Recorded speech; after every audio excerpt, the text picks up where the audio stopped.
Hey guys, it's me, Red91, and remember that video I made about how Nintendo Codename NX may be coming out this year? Well, these are my top 5 things that Nintendo Codename NX has to do if it does come out this year.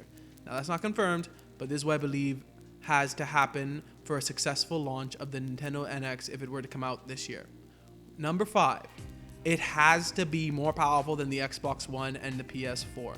Now, why does it have to be more powerful than them? Because the Nintendo NX, this would have been coming out about 3 years after they did. So it has to be stronger. If you come out with the same system, you're not going to give people reason to buy the system because it's going to be like, what? So we just get the same thing except, Nintendo games, obviously. But it's like, wow, why would you have them do that if it's going to be the same, just as powerful, or dare I say it, less powerful than those systems? If it comes out as less powerful, it's just going to be an epic fail off the bridge. Done. Done. That's what's going to happen. So it has to be more powerful than the Xbox One and the PS4, in my opinion, for the NX to be successful. Now, I know that many of y'all may think that should be more high up on the list, but when you see the other things, you may realize why that is number 5. Moving on to number 4, it must be backwards compatible. Now, why is this more important than being more powerful than Xbox One and PS4? Because Nintendo and Codename NX would, if it comes out this year, would have only given the Wii U a 4-year lifespan before the next system is released.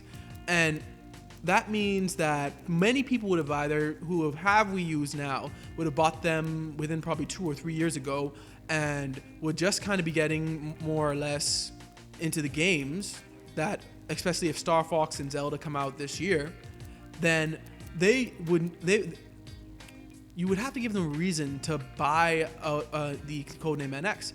And another big thing, if it is backwards compatible, is that people can sell back their Wii U's, and usually GameStop and places like GameStop, they have those deals where they're like, you can get the new system for $150 if you give us back the old system. And a lot of people can take advantage of that if it is fully backwards compatible. And by fully backwards compatible, I mean even use the Wii remotes, because a lot of the Wii U games used Wii remotes, so people would need to use the Wii remotes. All right, moving on to number 3. Advertise, advertise, advertise. This was a massive fail with the Wii U. The advertisement of it was abysmal. And most people thought it was that the controller was just an add-on for the Wii, I believe. In fact, there was one commercial where I think the older sister comes in and she's talking about the Wii U, and the kids go, but we already have a Wii. And then she describes how the Wii U is different. For the fact that they seem to have needed a commercial describing how the Wii U is different from the Wii showed that most people just thought that was like just an add-on or something. Many people didn't think that was actually a new console. And for some reason, the commercials stopped after a while, and they just stopped, and then they picked back up a little later. But for a while there, I was like, where are the Wii U commercials? There was like almost none. So they have to advertise if they want to be successful with the NX. You have to advertise the crap out of that system. Number 2. Now, number 1 and 2 are very, very close, but number 2 is going to be decent third party. Now, I understand that many people probably think this should be number 1 because, let's face it, Nintendo, for the most part, has kind of been a fail with third party ever since like the N64 came out. Now, the GameCube was a lot better with third party, but still, the Wii U, third party, yeah, especially the Wii U. So third party is a definite must. You have to have decent third party this time around, Nintendo. You have to have it. I believe you have to have it to the point where I don't have to think that a game, whether it's going to be coming to the If it is coming to the PS4 and Xbox One, I don't even have to think. I know that it's also going to be coming to the Codename NX because that's how decent the third party has to be. It has to be like where if a third party game is coming out, you know it's just coming out for Nintendo. You don't even have to guess. It's not the point where you have to search and be like, okay, it's coming out for Nintendo, or you have to look at the commercial and see, okay, do I see Nintendo at the bottom there? No. It should be where you just know if the game's coming out and it's a third party game, it's coming out for all the systems, including Nintendo. Now, number 1. And this one is very, very, very, very important. It has to cost under $400. Why? Because you're only giving people 4 years from when the Wii U came out. 4 years.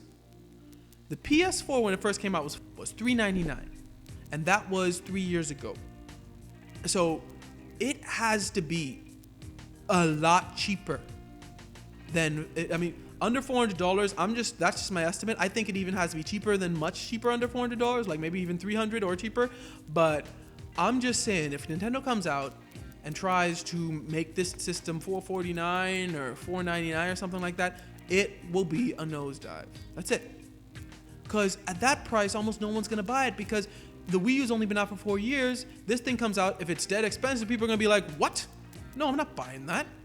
And even if it is more powerful than the Xbox One and the PS4, even if it is backwards compatible, even if they advertise the crap out of it, even if they have wonderful third party, if this thing is dead expensive, people aren't buying it.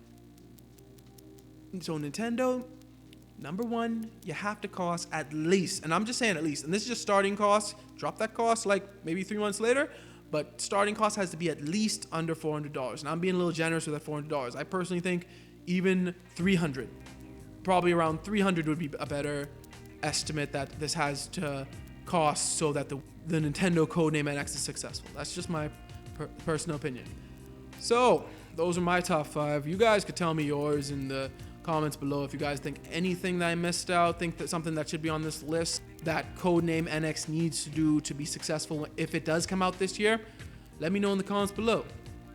Thanks for watching. Remember to like, comment, and subscribe, and may God bless you all.